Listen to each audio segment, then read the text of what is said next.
The sun cast a warm golden glow over the quaint streets of Missouri. On that fateful October day, a light breeze rustled the leaves, painting the air with a crispness that hinted at the arrival of autumn. Excitement pulsed through my veins as I pedaled my bicycle, the rhythmic sound of the wheels on the pavement accompanying my eager anticipation. My surroundings were a patchwork of colorful houses and well-tended gardens, a picturesque backdrop to my youthful adventures. As I navigated the familiar streets, the scent of freshly cut grass mingled with the sweet fragrance of blooming flowers, filling my senses with the essence of suburban tranquility. Birds chirped and flitted from branch to branch, their melodic songs punctuating the peaceful atmosphere. It was a scene straight out of a storybook, a slice of small-town Americana that exuded charm and innocence. Lost in my thoughts and the thrill of the moment, I never saw it coming. A sudden thunderous roar shattered the tranquility, wrenching me out of my reverie. Before I could react, the world around me blurred into chaos. The screeching of tires and the sickening thud of metal colliding with flesh filled the air, drowning out all other sounds. My body was sent hurtling through space, crashing onto the unforgiving pavement, my limbs tangled in a jumble of limbs and bicycle parts. Dazed and disorientated, I lay on the ground, the echoes of pain reverberating through my body. The world seemed to spin around me, a disorienting kaleidoscope of blurred figures and flashing lights. And then, like a specter emerging from the shadows, he appeared. Michael John Devlin, a man of average build with a hardened expression etched onto his face, stepped out of the vehicle that had just struck me, his eyes cold and devoid of any humanity, locked onto mine. There was a twisted determination in his gaze, as if he had been waiting for this precise moment. In a flash, he moved with an alarming swiftness, grabbing hold of my trembling form and dragging me towards his car. The scent of burning rubber lingered in the air as he shoved me into the back seat, the harsh, metallic tang of fear mingling with the sickeningly sweet smell of gasoline. The world outside the car window became a blur as we sped away, leaving behind the safety and security I had known just moments ago. Panic clawed at my chest, threatening to consume me entirely. "Stay quiet." Devlin's voice was a low, menacing growl that sent a shiver down my spine. "Don't even think about trying to escape. You're mine now." His words hung in the air, heavy with a chilling finality. I gazed out the window, watching the familiar streets fade into the distance, my heart heavy with a mix of terror and confusion. The bright blue sky seemed to mock me, its vastness serving as a stark reminder of the freedom I had been robbed of in an instant. The walls of his apartment became my prison, confining me to a life of darkness and despair. The air was heavy with the stifling silence, broken only by the distant hum of traffic outside and the occasional creaking of floorboards beneath my feet. The apartment itself was a stark contrast to the idyllic suburban neighborhood I had once called home. Its cold, sterile walls seemed to absorb all traces of warmth, leaving me feeling perpetually chilled to the bone. The dim lighting cast eerie shadows that danced upon the faded wallpaper,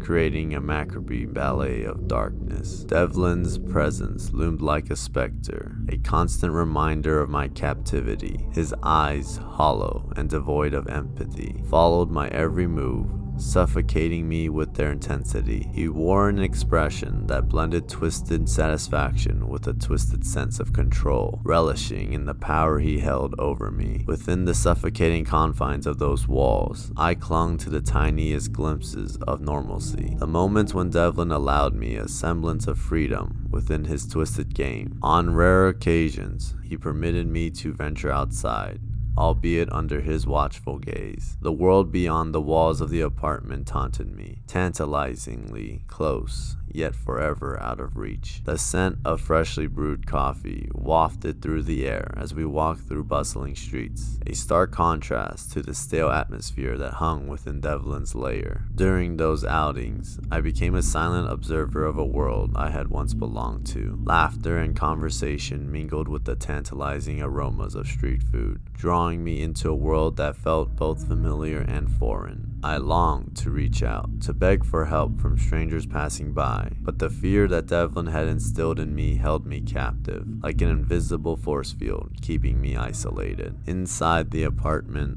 I found solace in moments of quiet rebellion. As Devlin busied himself with his own pursuits, I would steal fleeting moments to browse the internet, my fingers dancing across the keyboard in hushed desperation. The glow of the computer screen illuminated my face, casting a soft blue light that seemed to hold the promise of a world beyond my confines. The turning point in my harrowing ordeal came in the most unexpected way. Fate, it seemed, had finally intervened to unveil the truth hidden behind closed doors. It was within the confines of Devlin's apartment that another missing child, 13-year-old William Benjamin Ownby, was discovered. In that moment, a glimmer of hope pierced through the darkness that had shrouded my existence for far too long. As the authorities swarmed the apartment, the air crackled with a potent mix of urgency and determination. The scent of adrenaline permeated the room, mingling with the musty odor that clung to the stale air. The apartment itself was a chaotic canvas of disorder, a jumble of misplaced belongings and scattered evidence. It mirrored the inner workings of a disturbed mind, a twisted artist's studio filled with remnants of his Maccabee masterpiece. I stood in the midst of the chaos, my heart pounding in my chest as the truth unfolded. As the authorities unraveled the dark tapestry woven by Devlin, they turned their attention towards me, their eyes filled with a mix of concern and relief. Questions flooded the room, punctuated by the click of recording devices and the scratching of pens against paper. The detectives, with their steely gaze and probing questions, sought to extract the truth buried beneath my fragile facade. The weight of their inquiries bore down upon me, the room suddenly suffocating with the tension of unspoken secrets. "Why didn't you try to escape?" one detective asked, his voice laced with a mix of curiosity and disbelief. I took a deep breath, summoning the courage to reveal the truth that had been buried deep within me for so long. "Fear," I replied, my voice trembling but resolute. Devlin instilled deep fear within me. He threatened violence, repeatedly reminding me of the consequences if I ever dared to escape. The room fell silent, the weight of my words hanging in the air. The detectives exchanged glances, their eyes reflecting a mixture of understanding and empathy. They began to unravel the psychological web that had held me captive, piecing together the fragments of a shattered existence. Their determination to seek justice was palpable, a beacon of hope in the face of darkness.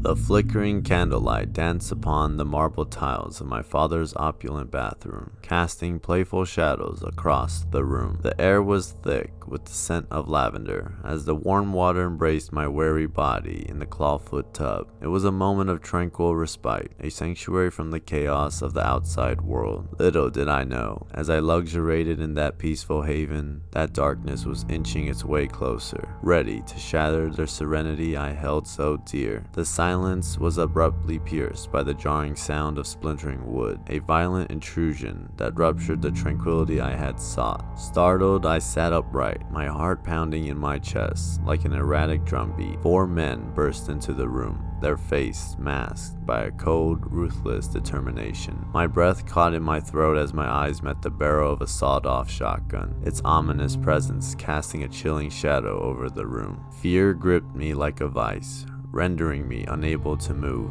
unable to comprehend the unfolding nightmare. These men with their nefarious intentions were about to tear my world apart. Helpless, I was whisked away from the sanctuary of my home, my captors dragging me through the moonlit night to an old farmhouse shrouded in shadows. The damp scent of earth mingled with the stench of decay, seeping into my senses as they led me into the heart of their malevolence. In the bowels of that decrepit dwelling, I was cruelly chained to a desolate wall, my limbs bound by the weight of metal links. The darkness pressed upon me, suffocating any glimmers of hope that dared to flicker within. Time became an agonizing blur as I was left to confront my terrifying fate. It was during those long, haunting hours that the motive behind this vile act revealed itself. The glimmer of greed sparkled within their eyes, reflecting their desire for ransom money. They saw in me the daughter of Kansas City manager Henry McElroy, a potential gold mine, a vessel to fill their pockets with ill-gotten wealth. Negotiations ensued, their demands reaching an exorbitant $60,000. Yet even in the face of such audacity, their greed was tempered, and they eventually settled for a sum half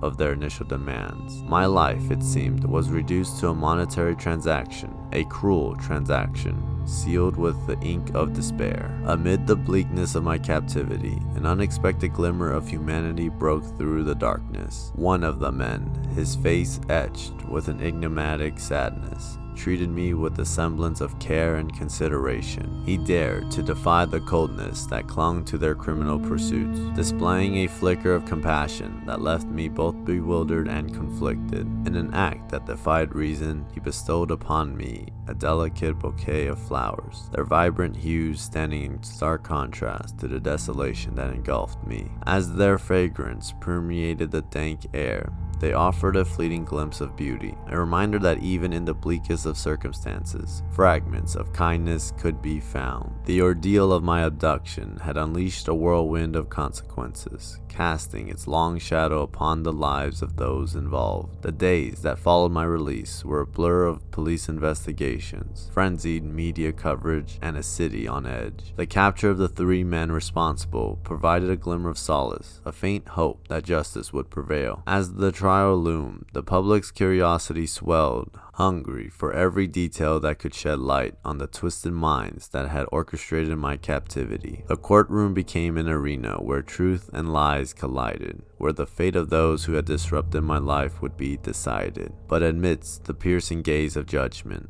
an unexpected symphony of empathy began to unfold within my heart. The guilt, a relentless specter that haunted my every waking moment, consumed me from within. How could I, the victim, find it within myself to sympathize with those who had caused me such anguish? In the hallowed halls of justice, I dared to speak out, to publicly extend my hand to my abductors. The weight of their sentences, the harshness that threatened to crush them, felt unjust to me. I stood before the court, my voice trembling yet resolute, as I pleaded for mercy, for leniency. My own words echoed in my ears, a plea from a soul torn between gratitude and confusion. Governor Guy Brosfield Park, a man whose decisions held the power to change lives, became the recipient of my entreaty. I beseeched him to reverse the sentences, to see beyond the surface of the crime, and recognize the tangled web of emotions that had entwined our lives. Would my words be heard, or would they fade into the void of indifference? As the gavel struck, sealing the fate of the three men, my path diverged from theirs once more, but the bond forged in the crucible of captivity remained unbroken, defying the conventions that dictated our lives in this twisted tale. Despite the condemnation of society,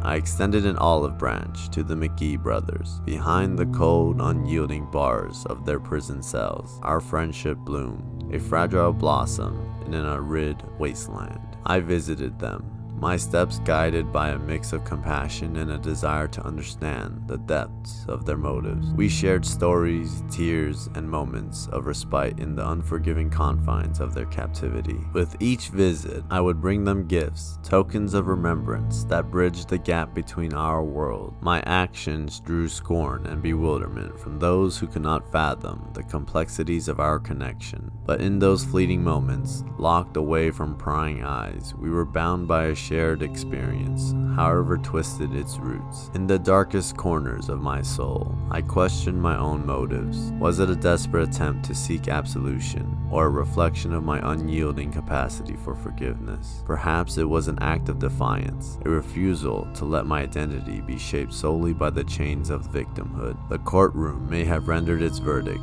but my heart remained entangled in a web of contradictions, torn between sympathy and the echoes of my own guilt. With the passing of time, the wounds inflicted by my abduction refused to heal. The veil of normalcy became increasingly threadbare, revealing the raw vulnerability that lay beneath. The specter of my father's absence, his voice forever silenced, loomed over me, intensifying the fractures within my already fragile psyche. In the depths of my despair, I faced a choice that would shape the narrative of my existence. The weight of my captors' empathy, their unexpected acts of kindness, bore heavily upon my conscience. My 4 kidnappers are probably the 4 people on Earth who don't consider me an utter fool. Those haunting words, a tragic reflection of my self-perception, exposed the depths of my torment. The pistol trembled in my hands as I mustered the strength to make a final, devastating decision.